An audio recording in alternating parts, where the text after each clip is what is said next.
morning and welcome back to panel 2 of our conference. So whereas the previous panel provided us with a high-level policy outlook in relation to climate action, we're now going to focus in on planning of both the electricity and the heat sectors. My name is Phil Hemmingway. I'm Director of Energy Safety at the Commission for Regulation of Utilities. So maybe briefly for those who don't know the CRU, the CRU is Ireland's independent energy and water regulator. Our mission is to protect the public interest in water, energy and energy safety. I might just say a very quick thank you to the Royal Irish Academy, particularly to PJ Rudden, to Teresa, Sharon and colleagues for an awful lot of work in the background organising today's event. Similar to the previous session, we've got 3 excellent speakers, each of which will take about 15 minutes each. Each presentation will go exactly as per the previous panel, so each presentation in turn, and then a Q&A session at the end. Please do feel free to submit your questions as and when speakers are presenting. You don't need to wait till the end if you don't wish to. If you'd like to submit questions, on the right-hand side of your screen, you'll see a chat box. And if you look towards the top of that, or pretty close to the top, you'll see a Q&A tab. So if you submit a question in that Q&A tab, that comes to the organisers here. It's not seen by the rest, or it is seen by the rest of the audience. But there's also a chat function, which some people have been using if you'd like to just chat amongst the audience. I suppose the one ask is if everyone can please keep their questions relatively succinct. It means we'll get through as many questions as we can. So we'll start the session now, and we'll just aim to finish up at about 12:45. Our first presenter is Dr. Damian Flynn. Damian is an associate professor at University College Dublin and works in the area of power systems operation and control. He has performed a multitude of research with funding from the European Commission's Horizon 2020 funding programme, various national funding programmes, and also funding from the Department of Environment, Climate and Communications. He is an active participant of the IPCC, the International Energy Agency, and also at the International Federation of Automatic Control, as well as being an editorial board member for the IEEE, that's the Institute of Electrical and Electronics Engineers, the IET, the Institute of Engineering and Technology, and also for various Wiley publications. The title of Damian's presentation is Modelling and Analysis of the Electrical Grid with a High Share of Renewables. So Damian, I'd just like to invite you to take the floor. Thank you very much. Thank you, Phil. Thanks for the introduction, and hello to the virtual audience. So, oops.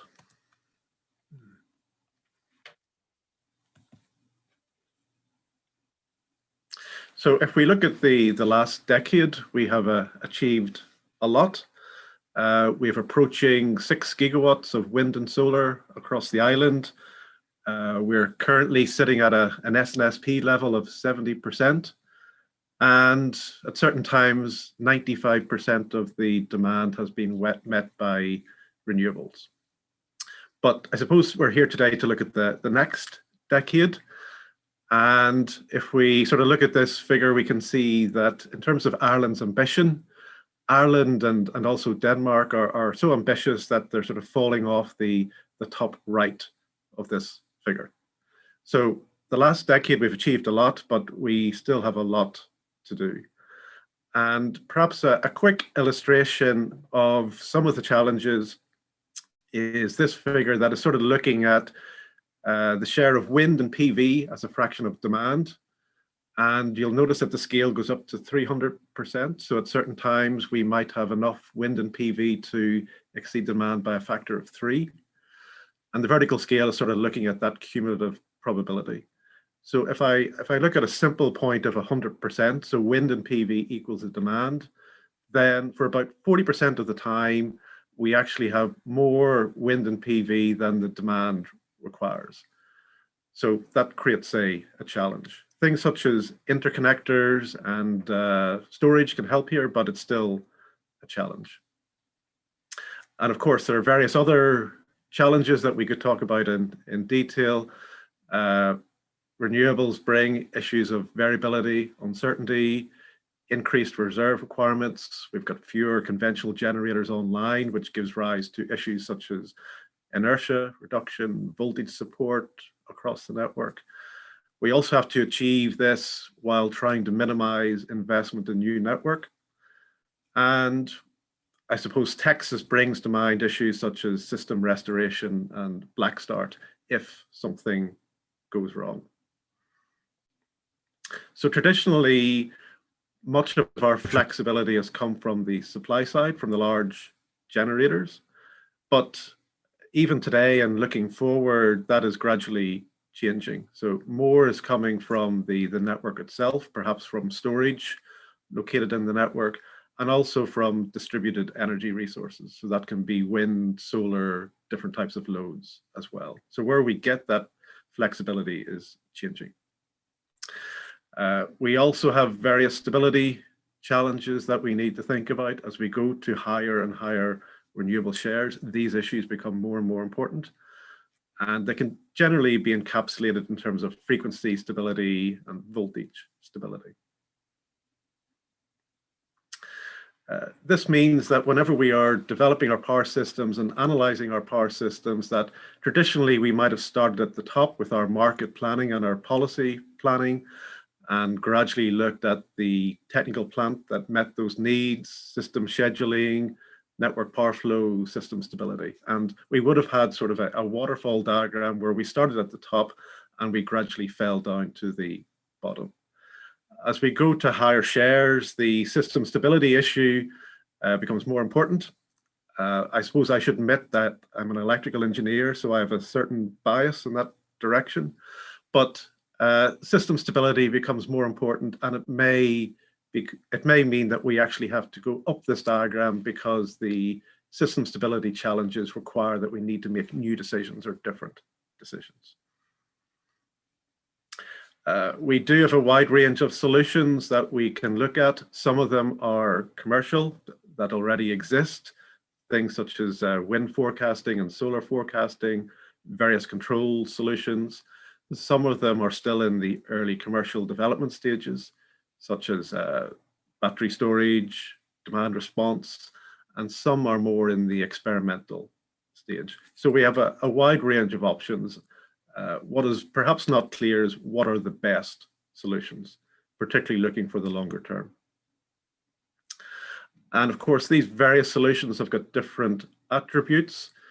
If I sort of split them generally into things that help with voltage related issues, that suggest certain solutions. If I look at things that help with frequency related solutions, that perhaps suggests different solutions. And of course, there are some solutions that can help with both. But again, we've got a wide range of solutions that we can think about, including things such as hydrogen, virtual power plants, battery energy storage, and so on. And then, of course, there's a wide range of external factors that we need to think about in terms of the costs, whether they meet regulatory requirements, their controllability, their dispatchability. There's a wide range of issues that need to be thought about. So in terms of modeling, traditionally, we might have focused on the electrical grid in the center, but we're sort of moving away from the idea of power systems to the idea of energy systems. And this is sort of a schematic of a model that has been developed at UCD. And you can see it also includes things such as a gas grid. Perhaps in the future, it might be a hydrogen grid. It includes things such as a heat grid, which might be a district heating grid, which we'll hear later about in this session from Donna. And it could be things such as a battery grid or an EV charging grid. So the traditional view of an electrical system is expanding into other applications. One new sort of load that is gradually becoming apparent on the Irish system is data centers. So this is a projection of the yearly demand profile for 2030. The purple area is what you might call the traditional load that we have today. We're talking about electrifying heat. So there's some heat pumps there. We're talking about electrifying transport, so there are some electrical vehicles there, but you can see that a major new addition there is data centers. So data centers are going to be a major contributor to that future load. And the question is, can they be a flexible source for the future power system? Also, the traditional way that we've tended to look at the development of power systems has very much been an incremental approach, that we've got a certain amount of wind and solar on the system as it is, and we investigate adding a little bit more wind and solar. So essentially, we're looking at the left-hand side of this diagram, the blue line. And the concern would be that the more wind and solar that we add, the closer we get to the stability limits of the system. If we're clever, and Eirgrid has introduced a lot of different measures over the last number of years, we can move to the dotted line, and we can actually push that stability limit further. An alternative way of looking at things, however, is if we look at the red line and we sort of look at a 100% power electronics system. So we're just looking at wind and solar, and we have displaced the conventional generation. And the question that we can ask is, if we look at some of the solutions that we might need at 100% case, might it allow us to jump from the dotted line, the dotted blue line, where we might have some upper limit? So can we jump across to the red line and continue quite safely up to 100% case? So you might think this is a bit conceptual. We're sort of looking at 100% case. And there's two ways that you can get to 100%. One way is that you add more and more wind and solar to the system. But the other way that you can get there is due to unusual events. And you're possibly wondering, why am I showing a picture of a cruise ship? And there is I suppose, a famous case where this particular cruise ship, the Norwegian Pearl, actually caused the European grid to split into 3 regions. This happened in 2006.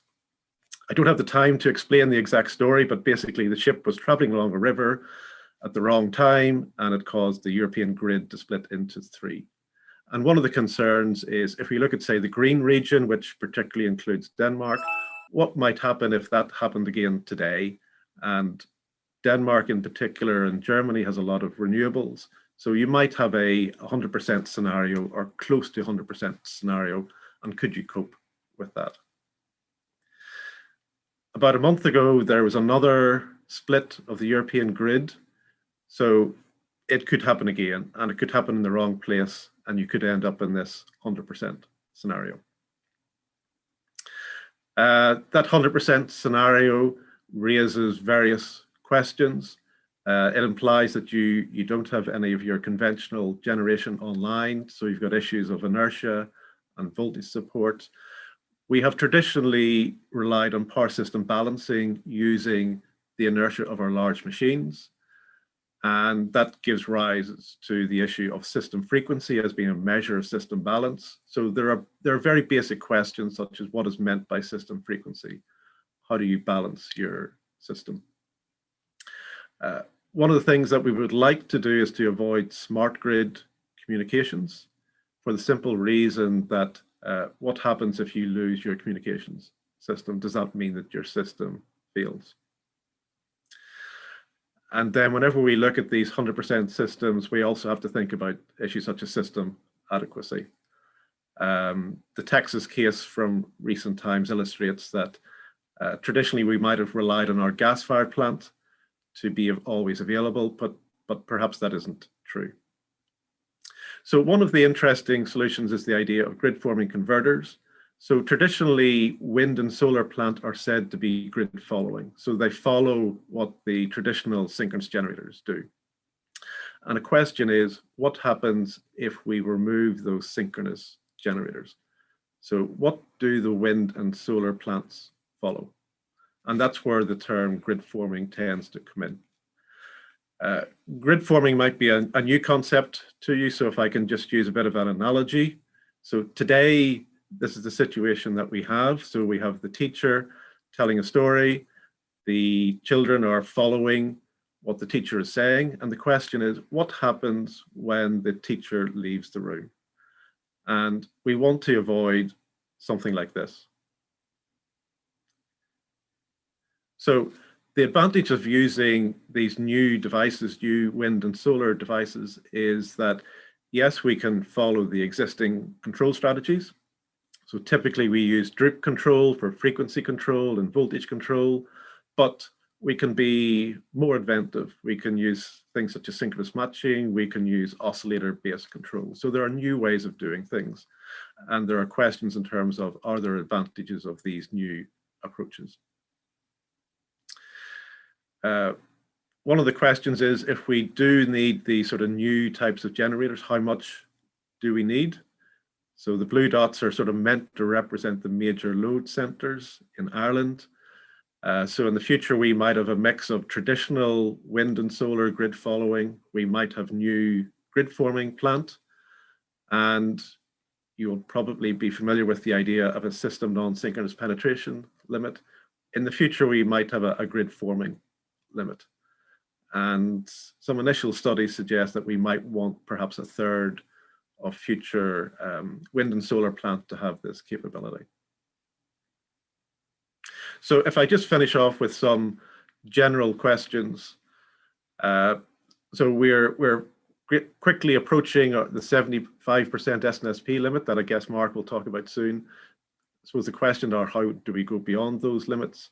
One of our challenges is building out the network as we add more wind and solar to the system. And there are also questions in terms of the need for seasonal storage, or indeed the desirability of seasonal storage. So with that, I will finish. So thank you. Thank you very much, Damian, for a very, very interesting presentation. Just a brief reminder, just as our second speaker gets ready, that if people have questions, please do go ahead and submit them at this point, and we will collect them up for the Q&A session. So our second speaker is Mark Foley. Mark is the CEO of Eirgrid Group, a position which he has held since 2018. Having held previous roles at Quilcha, both as MD of the Land Solutions piece of the business and also MD of Quilcha Enterprise. And prior to that, at Dublin Airport Authority, where he was responsible for capital programs. Before that, again, he was involved in a number of different roles in the specialty chemicals and electronics sectors. All that was enabled by a bachelor's degree in chemical engineering and a master's degree in industrial engineering, both from UCD. And in more recent times, Mark has been involved with executive development courses in both Penn State and also the Institute for Management Development. The title of Mark's presentation is Achieving Ireland's Climate Action Ambitions. Certainly, Mark, I'm very interested to hear more about Eirgrid's perspective on this, and I would invite you to unmute your microphone and take the floor. Thank you. Good morning. Just had a bit of a panic there as I thought I couldn't get my presentation up. Listen, greetings from beautiful Wicklow, beautiful blue sky, and thank you for the opportunity to contribute to your event this morning. Mixed emotions. We live in extraordinary times. The ongoing pandemic is raging, and close to 2.5 million people have lost their lives, and the human cost has been enormous. On a more positive note, the vaccine is with us, thankfully, and the newly elected President of the United States has rejoined the Paris Accord, and our government is on track to pass a landmark climate action and low carbon development bill, which will commit to a 70% reduction in greenhouse gas emissions between now and 2030, double the previous ambition. For me personally, the words of inspiration from Amanda Gorman at President Biden's inauguration, they're my go-to points, I think, for reassurance that we have the capacity to defeat both COVID and the climate change challenge which is upon us. Let me start with a small reminder about what we in Eirgrid do. We operate the power system, including the market, on a 24/7 basis across 2 jurisdictions on the island of Ireland. And critically, and arguably most importantly, we're responsible for planning the power system of the future. And our planning horizon runs for decades. I guess this learned audience already knows that the electricity system will carry a huge part of the burden of decarbonising our economy and society. This ambition's firmly embedded in the Climate Action Plan 2019. Our new purpose arising from our strategy, which was launched in September 2019, is to transform the power system for future generations. Small number of words, but very, very powerful words. Transform, because this is a revolution and not an evolution. And I cannot overstress this point, and you will see that coming out in the earlier presentation. The power system, because it's a highly complex, interdependent ecosystem comprising a vast array of stakeholders. And it's an ecosystem that is genuinely world-class.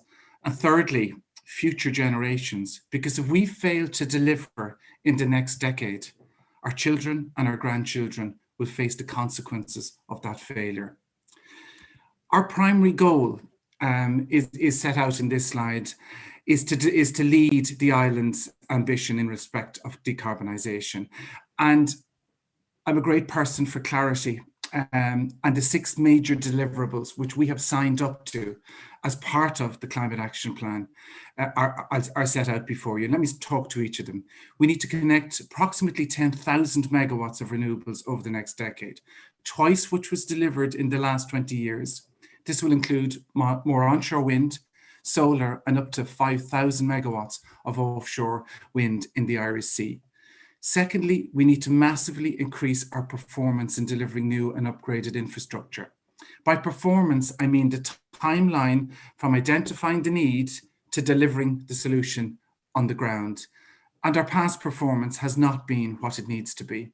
And it is extremely challenging, and I'll speak to that somewhat a bit later. We need to deliver the Celtic interconnector between Ireland and France, and also facilitate other strategic projects in this space, including the proposed Green Link interconnector between Ireland and the United Kingdom. We need to design, develop, and implement the necessary technical solutions to enable the system to move from 65% SNSP to 95-100%. For the lay people amongst you, SNSP is the amount of variable renewable generation that we can handle on the power system at a given point in time. The market must also evolve, as it must attract public and private investment to support this transition, whether it be system services or low carbon gas generation during the transition period. And finally, and importantly, we want to be an exemplar company in how we conduct and operate our business. We want to walk the talk from the moment we leave our home to coming home in the evening, that we as a company and how we do our business, how we operate, exemplify low carbon living and working. I'm very conscious that the time, in my view, for talking is over. What people want to hear from me and want to hear from Eirgrid is, what are we doing about delivery? The talk is great, the vision is great, but what's actually happening? So what I want to do in this slide is speak to, since September 2019, since we launched our strategy, what have we done? What have we delivered? How are we doing in terms of our objective to support the 2030 ambition? Number one, we've restructured our organisation at both level 1 and level 2. Last year was the signature year in Eirgrid for restructuring, because fundamentally strategy execution will only happen with the right organisation, the right people and the right culture. We're a people business. We've very few fixed assets. We've also hired 100 people, and at the last count, we had 33 different nationalities on the payroll. Our new values and behaviour proposition was launched in January January just gone, as we seek to embed a high performance culture right across the organisation. Secondly, in respect of connecting 10,000 megawatts of renewables, we processed 120 connection offers last year with our partners, ESB Networks, and successfully completed the first renewable energy support scheme auction, which saw close to 800 megawatts of solar, 500 megawatts of offshore wind, and something I'm deeply pleased with is 7 community projects being awarded 15-year contracts. This was an extremely important deliverable last year. It was also a big statement to the investment community that Ireland is out of the blocks in terms of the transition from the old refit scheme to the new RES scheme. We completed a major study of offshore grid delivery models for the department, including extensive consultation with key stakeholders. Now, this is going to inform government policy for the Irish Sea and the West Coast for decades to come. And I believe a government decision on this is imminent. On infrastructure delivery, which one might argue is the most difficult challenge, we reviewed the end-to-end delivery cycle, re-engineering our process. And last year, we got 30% more projects through what we call the front end of the project, including assessments of underground cable options on a number of major transmission projects in Dublin and across the country. We secured planning consent for the North-South Interconnector in Northern Ireland. We completed work on a major project called Engagement 2.0, which marks a significant and radical evolution of our approach to public engagement. And we've just concluded a new shared vision approach with ESB in the last number of weeks, which will see a big shift in how we pool our resources and our capability to deliver infrastructure and technology on the ground. As regards interconnection, we completed the site selection process for the converter station for the Celtic Interconnector in East Cork. And frankly, we picked a more expensive option and a more complex option. But this came after extensive engagement with local communities. And I'd like to think this is an exemplar of best-in-class engagement and listening to what communities have to say on projects of both national and local significance. We didn't achieve 70% SNSP last year, and we're disappointed with that. But I'm delighted to say we were able, our first trials commenced literally a couple of weeks ago, and the system operated at 70% for much of last weekend. We expect to achieve 75% SNSP by the end of the year. On the partnership front, a key part of our strategy is we can't do this on our own. We've transformed our relationship with ESB Networks, with whom we build grid infrastructure, and we've added a range of new partners through framework agreements, particularly in technology, IT transformation, data analytics, and the control room of the future.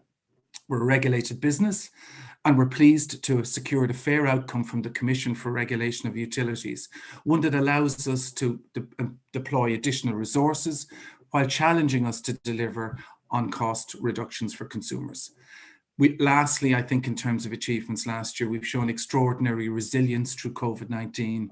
I'm immensely proud of my staff, our crisis management effort, and the fact that we've continued to drive forward on our strategy despite the constraints of COVID. What's in front of us in 2021, in the second year of our strategy? Well, firstly, unfortunately, COVID remains with us. We have to continue to look after our staff. We're also on a major recruitment drive, and critically and unfortunately, construction is impacted by the current constraints. So our infrastructure program is not going at full tilt, and that is worrisome. Secondly, we're going to launch Shaping Our Electricity Future in March. This is, I would say, one of the biggest pieces of work Eirgrid have ever engaged in, and by far the most far-reaching from a consultation perspective. This is about finding the optimum roadmap for 2030 for both renewables generation and the grid. This will be the picture and the plan we can put in front of the people of Ireland and say, if we follow this plan, we will deliver on our objective. Thirdly, this year is a seminal one in our ambition to win hearts and minds. We must work with government and our ecosystem and all stakeholders to create a narrative that convinces the people of Ireland about the merits of climate action.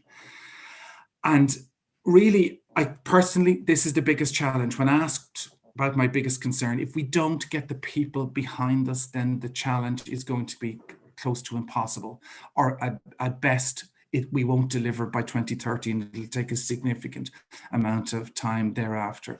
So I put this as number one, and it's a challenge I have, but everybody in the leadership position has, and everybody in the ecosystem. On interconnection, we're going full speed to submit a planning application for the Celtic Interconnector this year on the back of the decision we made in terms of the location in East Cork. And we hope our recent decision in respect of the location of the converter station will be respected and indeed supported by the communities in East Cork. We've 20 infrastructure projects in progress as I speak, and there needs to be advanced, these need to be advanced with urgency, and the North-South Interconnector needs to move into real project execution mode this year. The talking is over, the planning consent is in place. We've the data centres have delivered huge benefits to our economy, but we have additional challenges of greening the power system while accommodating very significant growth in demand for electricity. We have said, and I say it again today, we need to find a new policy framework which can reconcile the competing challenges of connecting new demand and greening the power system. Look at what's happening in power systems around the world. Texas is a frightening example of what can go wrong. So our system has been tight this winter. We're engaged with the government and CRU to ensure near and medium terms measures to ensure we don't encounter an interruption of supply during the winter periods in the years to come. So security supply has come back on the agenda in Ireland after a decade where it was not something to be concerned about. We will deliver 75% SNSP in the power system later this year, a first in the world. And I suppose I have to say, every 1% beyond 75% is going to get harder and harder. We're into the diminishing, that diminishing returns concept. So that's it really. I'd like to conclude by just quoting from Amanda Gorman, who has inspired me and possibly thousands of you around the world with her final words in the inauguration of President Joe Biden. For there is always light, if only we're brave enough to see it, and only if we are brave enough to be it. Thank you very much. Thank you, Mark, for a very insightful presentation. It sounds like there have been a number of significant achievements delivered by yourself and the team in Eirgrid over the last number of years, and certainly a lot of work for the coming years. Our third and final speaker of this session is Donna Gartland. Donna is the CEO of Codema, which is Dublin's energy agency. Donna has been long involved with the district heating area, in particular driving and promoting schemes in Tala and in the Dublin Docklands. She's also CEO and the co-founder of the Irish District Energy Association and a guest lecturer at UCD and Trinity College Dublin. Donna started her career as an electrician. She holds a bachelor's degree in energy and environmental engineering from TUD and a master's in sustainable energy planning and management from Aalborg University. And if that wasn't enough, she's also pursuing a PhD in UCC in her spare time. The title of Donna's presentation is The Role of District Heating in Our Carbon-Free Future. So Donna, I'd invite you to unmute, share your presentation and take the floor. Thanks very much. Thank you very much, Phil. So I'm going to have to jump straight into this presentation pretty quickly because a 15-minute slot where I have to start the presentation with what is district heating, you can understand the challenge of trying to fit it all in 15 minutes. But I suppose district heating still is a fairly unfamiliar concept in Ireland. So a brief kind of overview of what it is. It's just like your electricity network, except for it's an underground network grid of highly insulated hot water pipes. And these connect multiple buildings to the network, and the network that connects them to multiple sources of heat that are kind of supply into that network and can supply renewable and waste heat into that system. So the heat is then metered in each individual building. So exactly like the way your electricity, I suppose, is metered at each individual unit. So district heating is well known across Europe, even though it's relatively new to the Irish market. So there's district heating systems in place from the very northern tips of Finland right down to the southern parts of Spain and everywhere in between. So it's been around for a long time. The first district heating system was built in Denmark in 1910, and that's still in operation. So a very well-established technology for delivering renewable heating. If we look to, I suppose, that kind of proof of how district heating enables more renewables into the system, we look at the countries that have the highest shares of renewable heating and cooling in Europe, and those guys all have large shares of district heating systems available.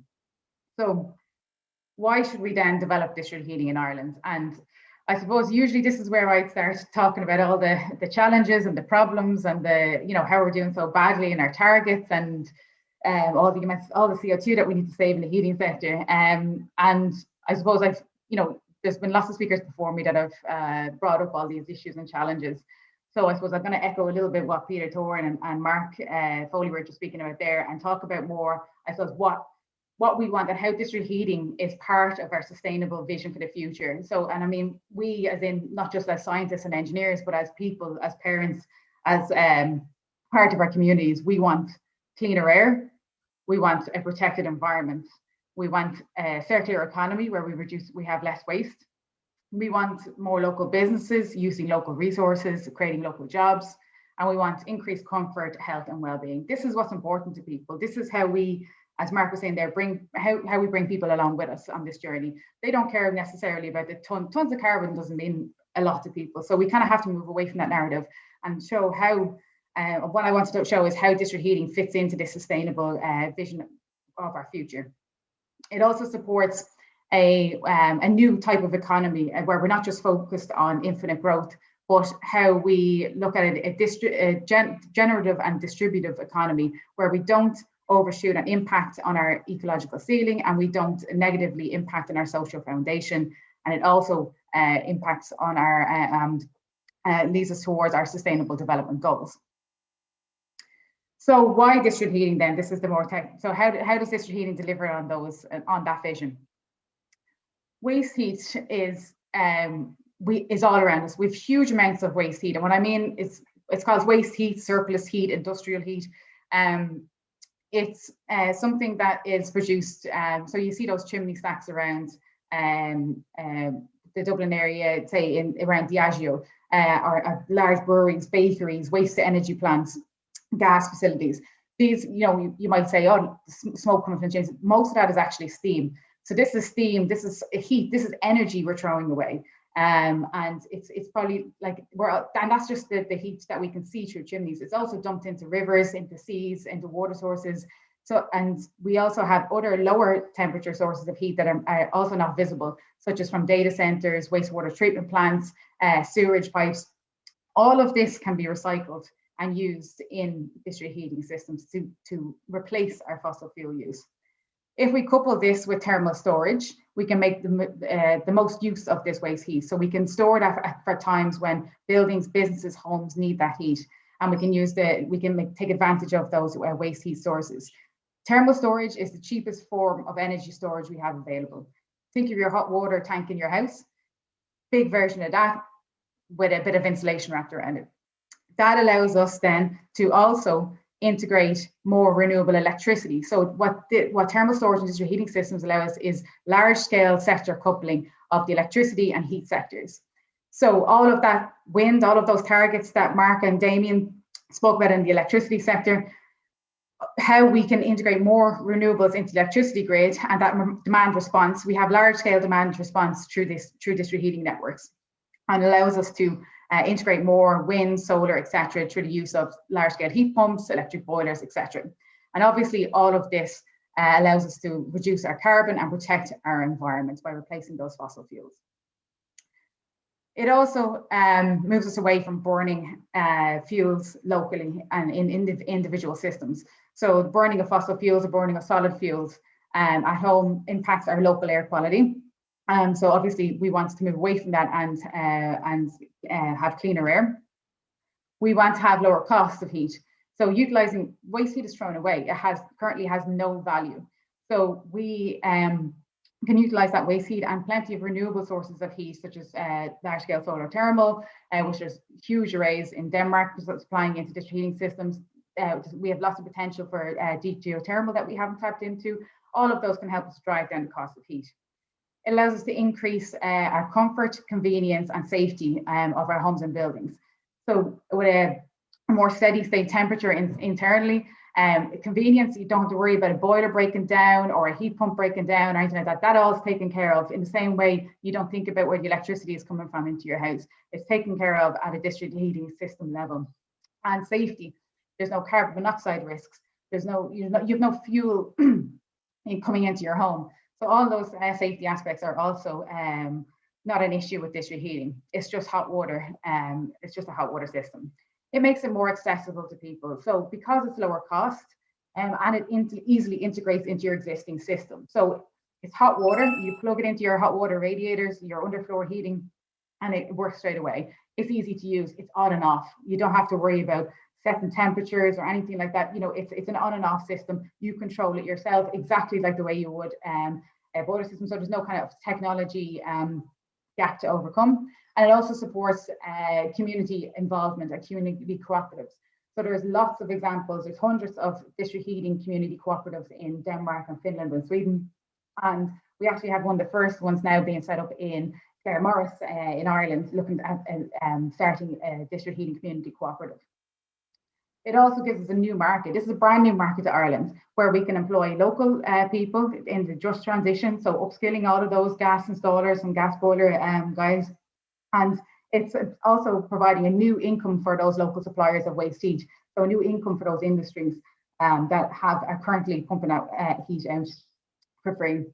And it's future-proofed. So once you connect to a district heating system, you don't have to change your technology in the future. The district heating system integrates the newer technologies, the lower carbon technologies, and increases the efficiency on the heating grid in exactly the same way. Once you have your electricity meter and you're plugged into the electricity system, you don't have to change anything in your own home.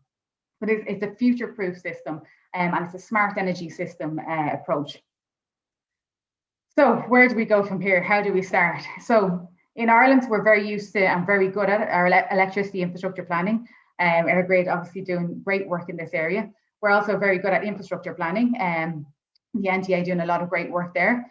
But we don't have heat planning in Ireland. It's a big gap. Now we have gas infrastructure planning, which is not the same thing as heat planning.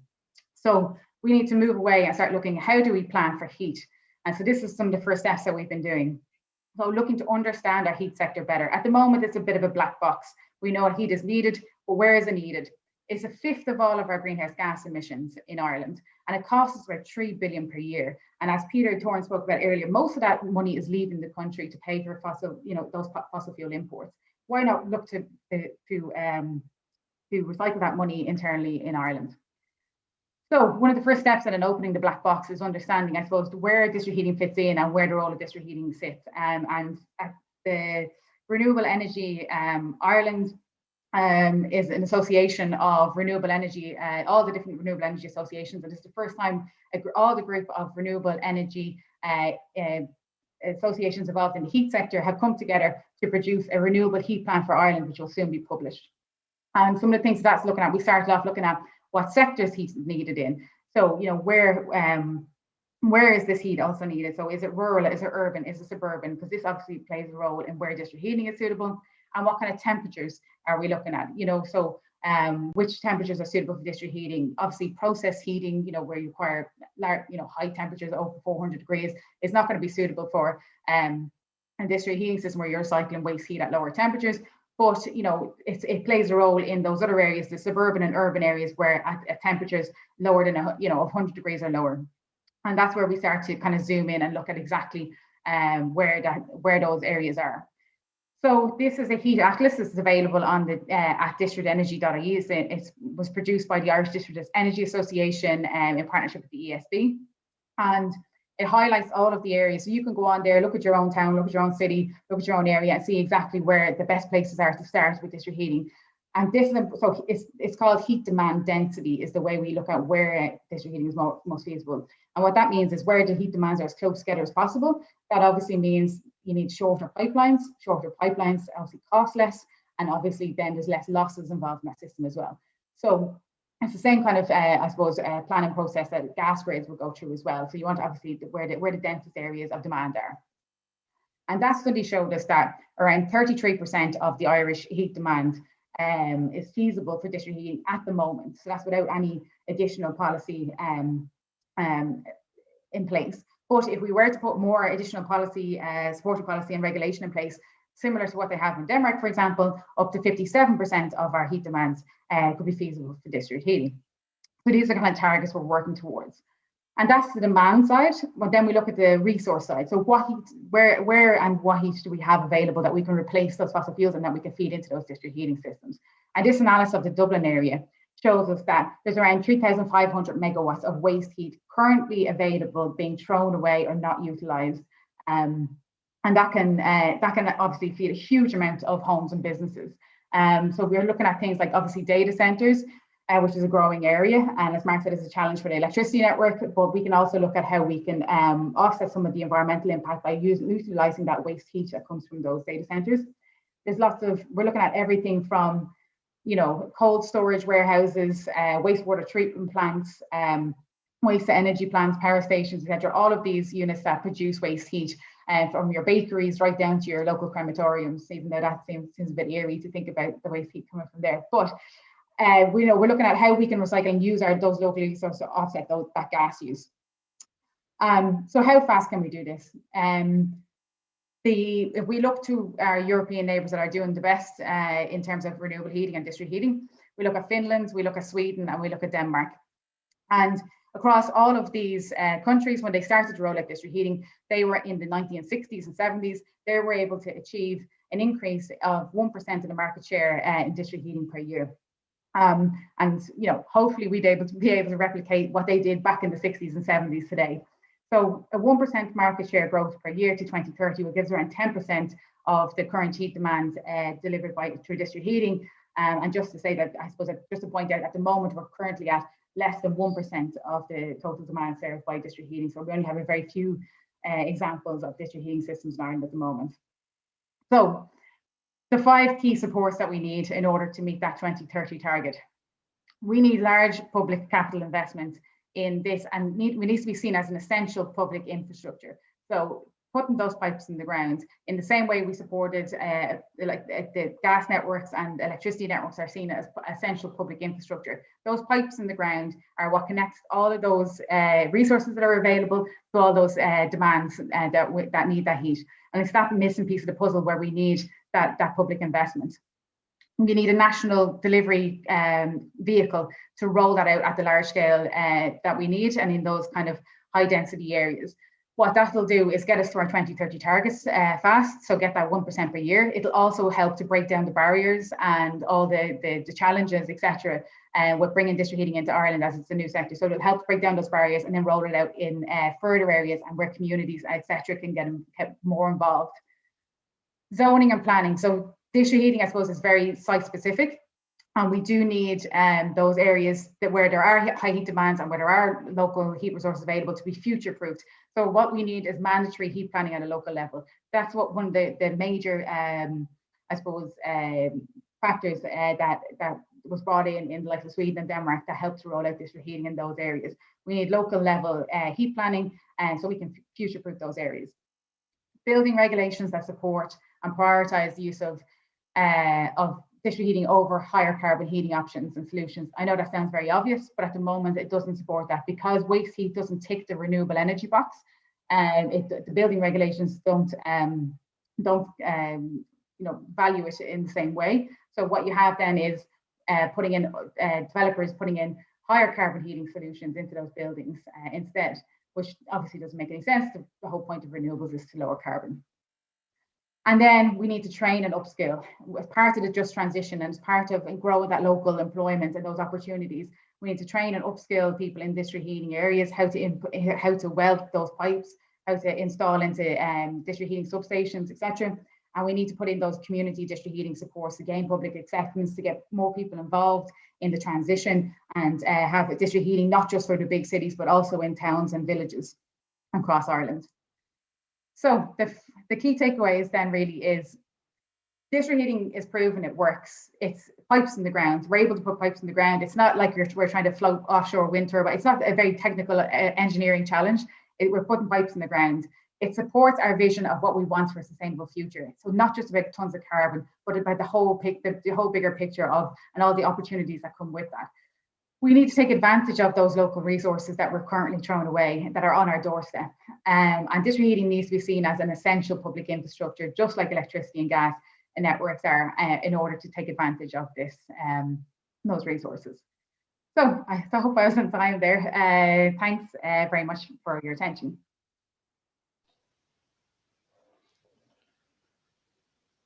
Thanks very much, Donna, for a very comprehensive overview of what district heating is and also the steps required to see growth of that sector in Ireland. Thanks also, I guess, at this point to all three of our speakers, Damian, Mark and Donna. So we're just going to move into our Q&A session. So there are a number of questions just coming up here. If people have more, do feel free to submit, and we'll get to as many as possible of them. Mark, I might just start with you, if that's okay. Something that I've always been a little bit curious about in terms of, from your perspective, how you manage it, is the 70% target for electricity in terms of the 7% target for renewables. And the fact that if I understand that correctly, that's 70% of what is a moving target. In other words, increases or decreases in demand. And I guess that must bring quite significant challenges to your own organization. And I wondered, could we hear your perspective on how you plan for that? Look, I think, Phil, you've nailed the issue substantially. The 70% target would be challenging enough in the normal context that all of our peers have to work with, which is a relatively modest growth in electricity. But when you overlay on top of that the expected or forecast 50% increase in demand coming from the electrification of heat and transfer, but also the phenomenon that is the data center industry, it's an extraordinarily challenging target. That's the simple reality. So we've got to build more renewable energy than we might have originally thought. Hence that rather amazing statistic that we have to do in the next 10 years twice what we did in the last 20 years. Hence the need to be very ambitious in respect of interconnection, which is the Celtic Interconnector and potentially Greenlink. Build more infrastructure, although we're looking at solutions that might minimize the amount of infrastructure. And then you've got the requirement to deploy technology on the grid, introduce more system services, and deliver a secure, functioning and reliable grid while all of these moving parts are in play. But I think why do I think it's not mission impossible? Number of reasons. The renewables we have to build, we've done it before onshore, and the players who are in the offshore market are all companies of proven pedigree in this space. So the technology is there. Interconnector technology is well established. So that building block is there, and it's just about going about getting it done. The infrastructure proposition, I think we know what we need to do. If we can get the people of Ireland with us, that piece will be there. On the technology front, some of the building blocks in respect of 95% SNSP are there. Some of the technologies are there. Others aren't there. And I think there's a challenge in the next couple of years to identify those technologies, bring them forward, and get them implemented on the grid. But all in all, the technology is there, the capability is there, and it's about putting the whole jigsaw together. It would be easier if we didn't have an increase in demand, but we have, and I think we can deal with it. That's I think the straightforward answer. Excellent. Thanks very much, Mark. A second question, and I think this one is prompted by Damian's presentation, where he mentioned the concept of moving from planning a power system to planning of power systems to planning of energy systems more broadly. And it's a really pertinent question, or a really pertinent thought in the context of the title of this session. So maybe we'll start with Donna, and then ask Mark for his perspective, given that you're in one way or another representing the two sectors of heat and electricity. How do the two sectors currently interact, and do you see changes in how they might interact in terms of planning in the future? Donna, do you want to start us off? Yeah, so I suppose at the moment, the heat sector, obviously, we're looking at how it can integrate with the electricity sector, but it's at an individual building level. So you're looking at, I suppose, multiple different players involved, and different, aggregation of those demand side responses together in order to kind of get to the scale that we need to have a big impact with and really integrate with the electricity sector. So I suppose when we look at comparative markets that have very high shares, as I think it was on Damian's side, we showed Denmark and Ireland up there trying to integrate, I suppose, very large shares of wind and renewables on the electricity grid. They have looked at district heating and thermal storage, large-scale thermal storage, as a way of integrating those two sectors at scale. And I suppose that's something that we can also replicate here if we want to be able to achieve the same kind of targets that they do. And I think if we are to wait for everybody to make those individual system changes, will be, I think it'll be a long time before we see that kind of impact and that kind of large scale sector coupling. Thanks, Donna. Mark, your perspective on that? I think where we have the great opportunity is that we can make it happen rather than it happen to us. And I think this is fundamental, because we have a huge opportunity if the various stakeholders work together to, to deal with the EV proposition, deal with the heating proposition in a planned way through coordinated technology, through the DSO and the TSO working seamlessly together and coming up for a vision and implementing the vision, rather than it all happening to us, on us, and us having to react to it. So I think it's really, really important we get together and create the vision for the combined system of 2030. We identify the roadmap and we manage our way to the end solution. And we're perfectly poised to do that. We've the right players, we've the right companies, we've the right, leadership coming from government, etc. So now it's about getting the collaboration going, and we'll never get a better opportunity. Thanks, Mark. And maybe finally to Damian, is what you've heard, is that the lines along which you were thinking in this respect, or have you got anything you'd like to add?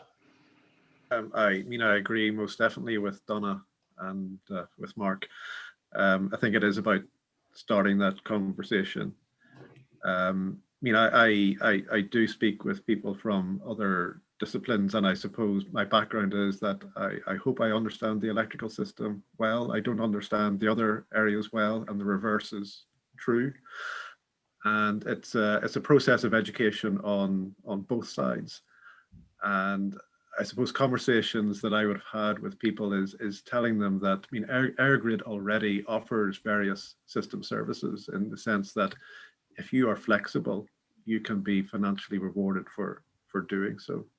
So there are incentives already in place for the broader energy industry to interact with the electrical grid, and it's about understanding the opportunities and taking advantage of those opportunities. Super. Thanks. Thank you, Damian.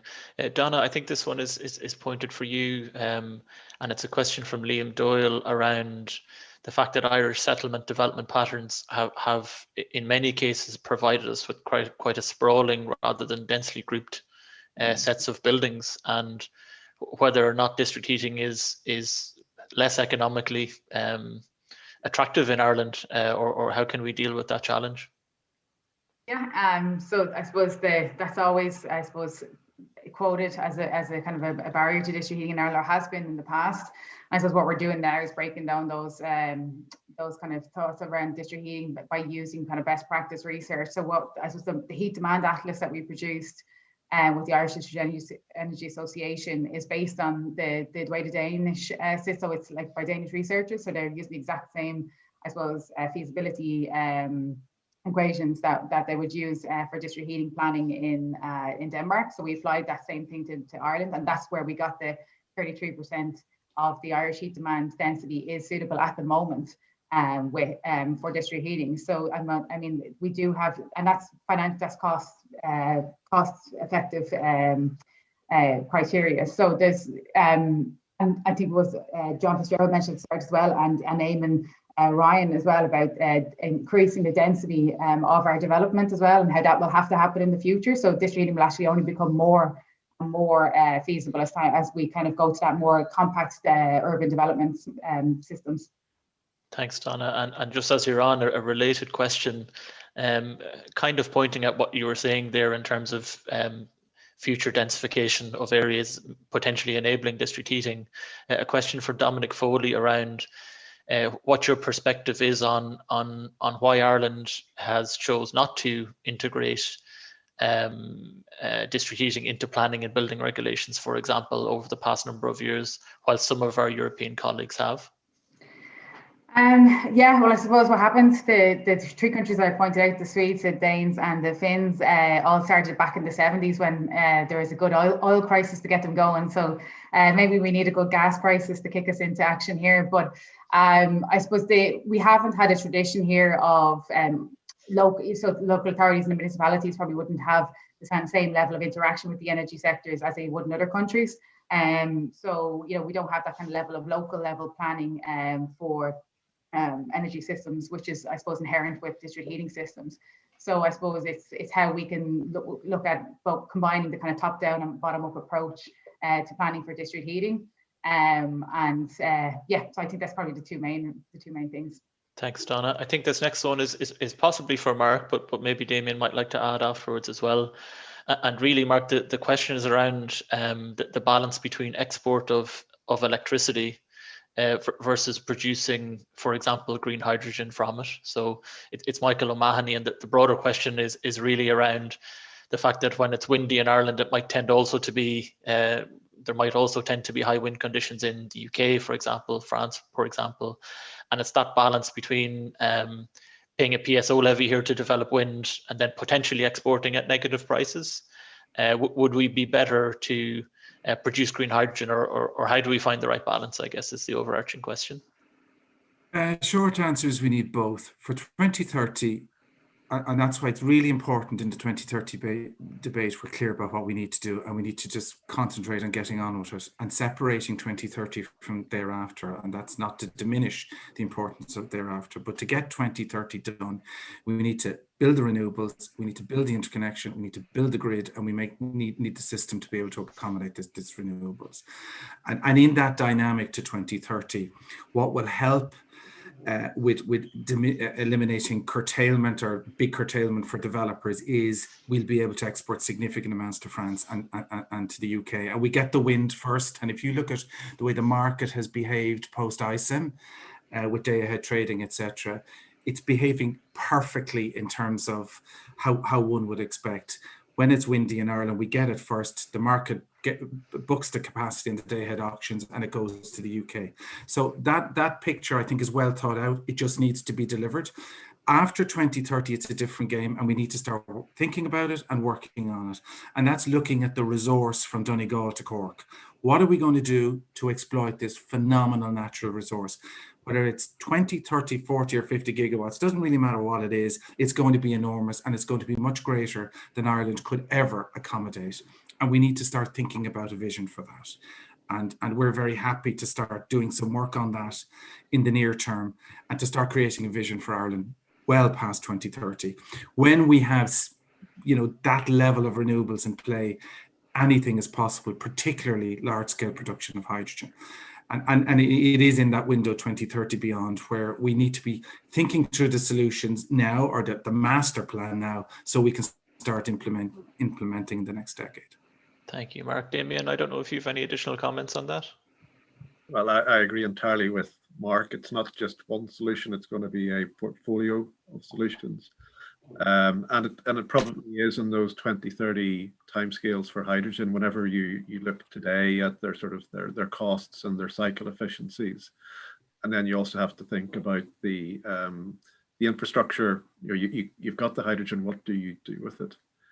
I suppose the other interesting thing that is being talked about is if we look at the west coast of Ireland, the idea of offshore wind, and perhaps having that offshore wind so far offshore that it is actually floating wind. And you then run into the challenge that if you have an electrical cable, that is perhaps not the best way to do things, and perhaps you're actually using the wind energy and perhaps floating solar as well, that you're generating hydrogen and then you're transporting the energy to shore using hydrogen rather than the traditional electrical route. Thanks, Damian. Maybe when you have your mic open, I might just ask you to start us off on the next question, which is around data centers. It's from Barry McMullen. Essentially, I think I can summarize the question around, so he's asking if the expansion in data center energy demand is inevitable. Is it entirely outside of our control or a product of policies? And I suppose the question that follows on from that is, you know, are the data centers just coming and we have to deal with them, or do we still have opportunities to tweak and alter exactly how they come and how they fit with our grid and so on? That for me? Yep, if you want to start us off. Okay, well, I mean, I think that data centers, they want to say that they are green. So perhaps an optimistic answer, I don't think they want to be seen as being an obstacle for more wind or solar appearing on the system. And they can contribute in various ways. I mean, Donna has talked about it in terms of linking in with district heating systems, but they also offer the option of shaping their demand at certain times, perhaps the supply of system services. There's also the interesting possibility that they can shape their load and they can move it somewhere else. They can move it to a different country, and that can work in both directions. So it's a new concept of demand response that we're not really used to. We're not really used to the demand moving to a different location. We're just used to the demand temporarily reducing. And because it is potentially going to be such a large fraction of the future load, I think it is part of the solution rather than part of the problem. Thanks, Damian. And Mark, I'm sure you and your team have had a lot of interesting discussions around data centers. I wonder what your perspective is. I'd make a couple of points. One is like I often use the term data is like the currency of the 21st century. It's here. It's part of every aspect of our lives, and we can't ignore it, or we can't pretend it's going to go away. We depend on it for so much. The other point I'd make about them is the social experiment we've all experienced coming up on 12 months where we've been working from home, 99.9% of us, has been enabled by the cloud, this extraordinary quantum leap in terms of technology that has meant we got the job done last year substantially in advancing our strategy, despite the fact that 600 people weren't in the office. So we need this. This is part of our future. But I think what we've got to do is introduce some more control over the planning and the rule set and how this is all configured over the next 10 years. We just can't leave things the way they are. And I think there's ways in which we can look at regionalization. We can look at how who gets awarded contracts, for example, who's allowed to connect. Issues to do with where's the cost going to be borne, the issues to do with whether data centers might bring some generation. So there's a cocktail of measures here that we need to put on the table in a way that we can deliver this, very important part of our whole ecosystem over the next 10 years in a way that we can put the jigsaw together. So they're not going away, they're very important, and we've got to plan how we accommodate them would be my summary. Thank you, Mark. And Donna, I think you mentioned during your presentation a little bit of involvement with data centers. I wonder, would you like to share your perspective? Yeah, so first off, as Mark said, they're part of our future, and they are going to go somewhere. And why not come to somewhere like here at Denmark, where we have large shares of renewable electricity to actually supply them, rather than somewhere else where the electricity system is maybe a higher carbon intensity. So we do have a good opportunity to actually decarbonize those data centers by having them here. And we are, I suppose what Mark is saying as well, like the kind of planning and the control and planning of where they go. So I suppose we're lucky that a lot of the data centers around the Dublin area are quite close to demands, quite close to urban demands for heat. So we are looking at now, and as Damian said, they are quite eager to be seen as green and more environmentally friendly. So connecting them into district heating systems is one way that we can start to decarbonize the data center sector further. And one of the schemes with the first, I suppose, large-scale district heating system that's been developed in Ireland, we're working on in the Tallaght area with South Dublin County Council, and those pipes are going in the ground now in the next couple of weeks to connect an Amazon data center in that area to the local Tallaght district heating network. Thanks, Donna. Another question has just come in from Owen Clancy, and it's around the potential greater use of heat from existing power stations and whether or not that's an attractive way forward. Is this for me? Yeah. I think it might be. Yeah. Yeah. Look, absolutely. Like, I suppose there's two kind of ways. Like at the moment, I suppose it's another income. Another income stream for the existing power stations. So to sell that waste heat into a district heating network can offset some of the cost of the electricity generation.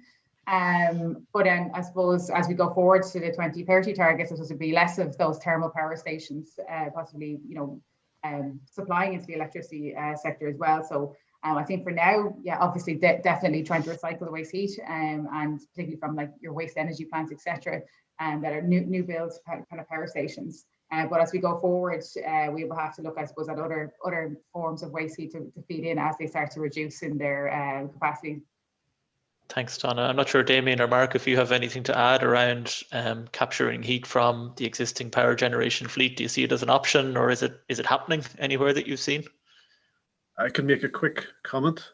I mean, one of the initial challenges is that if you're creating waste heat, you might want it to be at maybe 80, 90 degrees, something like that. Conventional power stations are perhaps their waste heat is at lower temperature. So the advantage of such schemes is that it improves the overall efficiency of the plant, but it reduces the efficiency of the electrical part of the plant. I mean, I did hear an interesting example in Berlin that what they did is that they used the waste heat, and it actually went through seats sitting outside the power station. So particularly in the winter time, it kept the seats warm. Thanks, Damian. I don't know, Mark, have you anything to add, or will we close it at that? We'll close that one at that. That's okay. A question for Donna around biomass combustion. So there's just a question here around biomass combustion and the domestic energy sector from Conal Boland.